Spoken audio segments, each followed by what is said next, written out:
நேர்கள் எல்லோருக்கும் வணக்கம் மற்றும் ஒரு காணொலியூடாக சந்தித்திருக்கின்றோம். நேற்றைய நாளில் நாங்கள் சுரேஷ் சாலவினுடைய கைது, அதுக்கு பின்னால் இருக்கக்கூடிய நகர்வுகள் சார்ந்து பார்த்திருந்தோம். அதன் பிற்பாடு உதய கம்மன்பில பலதரப்பட்ட விடயங்களை சொல்லி இருந்தார் என்பதை தொடர்ந்து இன்றைய நாளிலும் சரத் பொன்சேகா சர்ச்சையை கிளப்புகின்ற வகையில பல்வேறுபட்ட கருத்துக்களை முன்வைத்திருக்கின்றார். சுரேஷ் சாலே இலங்கைக்கு ரகசியமாக படகில் வந்தார் என்கின்ற விடயம் சொல்லப்பட்டிருக்கின்றது. முன்னாள் அரச புலனாய்வு பிரிவின் பிரதானி ஓய்வு பெற்ற மேஜர் ஜெனரல் சுரேஷ் சாலை கைது நடவடிக்கையானது அரசாங்கத்தின் மற்றொரு ஏமாற்று வேலை என முன்னாள் நாடாளுமன்ற உறுப்பினர் சரத் வீரசேகர சொல்லி இருக்கிறார். கொழும்பில் இடம்பெற்ற செய்தியாளர் சந்திப்பின் போது அவர் இந்த விடயத்தை சொல்லியிருப்பதை எங்களால் அவதானிக்க கூடியதாக இருக்கிறது. கர்தினாலையும் கத்தோலிக்க திருச்சபையையும் தாக்குதலில் பாதிக்கப்பட்டவர்களையும் ஏமாற்ற இந்த அரசாங்கம் எடுத்த நடவடிக்கையாகவே சுரேஷ் சாலை கைது தான் கருதப்படுவதாக சொல்லுகிறார். மக்களின் கவனத்தை திசை திருப்பத்தான் இது போன்ற ஏமாற்று வேலை செய்யப்படுகின்றது என்ற விடயத்தையும் அவர் சொல்லி இருக்கின்றார். ஆகவே சுரேஷ் சாலே கைது செய்யப்பட்டதுக்கான காரணம் தங்களுக்கு தெரியாது என்று காவல்துறையினர் சொல்லுகின்றார்கள். ஒரு காரணம் இருக்கின்றது என்ற விடயத்தையும் சொல்லி இருக்கின்றார்கள். அதுதான் பிள்ளையானின் முன்னாள் ஊடக செயலாளரான அசாத் மௌலானா என்ற நபர் ஷெனல் போர் ஊடகத்திடம் 2018ஆம் ஆண்டு சாலே சர்கானை தனிப்பட்ட முறையில சந்தித்ததாகவும் அந்த சந்திப்புல அவர் இருந்ததாகவும் சொல்லப்பட்டிருக்கிறது. அப்போது கூறப்பட்டது, இந்த நாட்டை பாதுகாப்பற்ற நிலைக்கு கொண்டு சென்றால் தான் கோட்டாபய ஜனாதிபதியாக முடியும் என்று தாம் அறிந்திருந்தது போல ஷெனல் போர் என்பது இராணுவத்துக்கு எதிரான பொய்யான குற்றச்சாட்டுகளை முழுமையாக முன்வைக்கும் ஊடகம். அதனாலதான் சாலே அவர்களை கைது செய்திருக்கலாம் என்று சிலர் கருத்துகின்றனர் என்ற விடயம் சொல்லப்பட்டிருக்கிறது. இதையும் தாண்டி சுரேஷ் சாலே என்ற அந்த உளவுத்துறை அதிகாரி 2016ஆம் ஆண்டு டிசம்பர் முதல் 2018 டிசம்பர் வரை மலேசியாவில் இலங்கை உயர்ஸ்தானிகர் ஆலயத்துல பணியாற்றி இருந்தார் என்ற விடயம் சொல்லப்படுகிறது.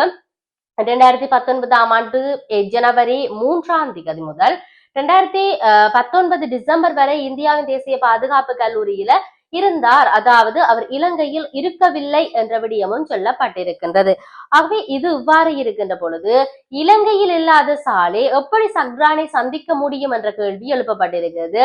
இலங்கைக்கு ரகசியமாக படகில் வந்து சென்றாரா என்ற கேள்வி எழுகுது. அப்படிப்பட்ட உளவு அளவிலான நபர்கள் இலங்கையில் இருப்பதாக யாரும் நம்ப மாட்டார்கள் என்ற விடயமும் இங்கு சொல்லப்பட்டிருப்பதை நாங்கள் பார்க்க கூடியதாக இருக்கிறது. இது இவ்வாறு இருக்க இன்னொரு பக்கம் சுரேஷ் சாலே நடத்திய ரகசிய சந்திப்பு தொலைபேசி மூலம் இணைந்த ராணில் எழுந்திருக்கக்கூடிய புதிய சர்ச்சை என்கின்ற விடயத்தையும் எங்களால் அவதானிக்க கூடியதாக இருக்கிறது. ஈஸ்டர் தாக்குதலுடன் தொடர்புடையதாக கூறப்படுகிற தேசிய புலனாய்வு சேவையின் முன்னாள் பணிப்பாளர் மேஜர் ஜெனரல் சுரேஷ் சாலை குறித்து அவ்வப்போது பல்வேறு தகவல்கள் வருகின்றன. அது தொடர்பான சில ஆதாரங்கள் அல் ஜசீரா வெளியிட்ட காணொலி அறிக்கையில சொல்லப்பட்டிருக்கிறது.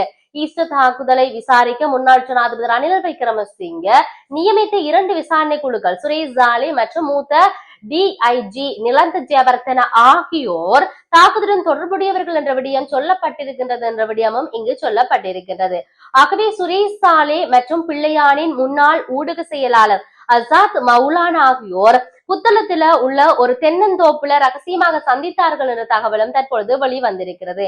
ஆகவே தொடர்ச்சியாக சுரேஷ் சாலை மீது வைக்கப்படுகிற அந்த குற்றச்சாட்டுகள் முற்றிலும் பொய்யானது என்கின்ற வகையிலான பல்வேறுபட்ட விடயங்கள் வெளிவந்திருக்கின்றன. இருப்பினும் புதிய கம்மன்பில் ஒரு விடயத்தை சொல்லுகிறார். அன்புகுமார் என்பிபி ஆளுங்கட்சியில் இருக்கக்கூடியவர்கள் இன்னொரு விடயத்தை சொல்லுகிறார்கள். அதே போன்று சரத் வீரசேகர் இன்னொரு விடயத்தை சொல்லுகிறார். இவ்வாறு சுற்றி இந்த சுரேஷ் சாலையினுடைய கைது நடவடிக்கைகளுக்கு பின்னாலேயும் இவர்களுடைய ஏமாற்று நாடகம் சார்ந்தும் பல்வேறுபட்ட தகவல்கள் வெளிவந்து கொண்டிருப்பதை நாங்கள் பார்க்கக்கூடியதாக இருக்கிறது. ஆகவே என்பிபி அரசு என்ன செய்ய போகின்றது என்பதுதான் எல்லோருடைய மிகப்பெரிய கேள்வியாக இருக்கிறது. சுரேஷ் சாலையுடைய கைதை காரசாரமாக கொண்டு வந்து அதையே ஏப்ரல் 21 தாக்குதலுக்கு பின்பாடு இருக்கக்கூடிய அந்த விடயங்களை அப்படியே மூடி மறைக்க போகிறார்கள். இல்லாட்டி இந்த முறையும் உயிர்த்த ஞாயிறு தாக்குதல் சார்ந்து இருக்கக்கூடிய விடயங்களுக்கு இதுதான் ஒரு நாடகமான நடவடிக்கையா என்கின்ற பல கேள்விகள் எழுந்து இருக்கின்றன. எது எப்படி இருந்தாலும் நாங்கள் பொறுத்திருந்து பார்ப்போம் என்ன நடக்க போன்றது என்பதை மற்றொரு பதிவினூடாக சந்திப்போம். வணக்கம்.